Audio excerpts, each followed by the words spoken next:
नदी कूलू क्षत विक्षत शव उद्धार घटना रे 6 जन को गिरफ करिछि पुलिस। केन्दुझर जिला चंपुआ थाना इचिंडा अरडई नदी कूल सोमवार जड़े व्यक्ति मृतदेह उद्धार होइतिला।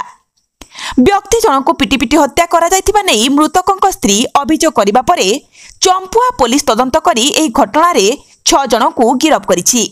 गत रविवार दिन प्राय 2टा समय मांकड़िया साहिर जैनिक व्यक्ति मृत बलद को पोतिबा पई कालिका प्रसाद ग्राम कालंदी साहिर किराणी बेहरा निज पुतुरा और रिमुली ग्रामर 2 जन व्यक्ति इचिंडा ग्राम अरडई नदी कूल को जाइथिले। तेबे सेठारे मृत बलद को पोतिबा बदल रे काटुथिबा देखि रिमुली ग्रामर किछि युवक आसी सेमानकु मारपिट करथिले। सोमवार किराणी मृतदेह अरडई नदी कूल पड़िथिबा देखि ग्रामवासी तांको पुओ अनिरुद्ध को खबर देथिले।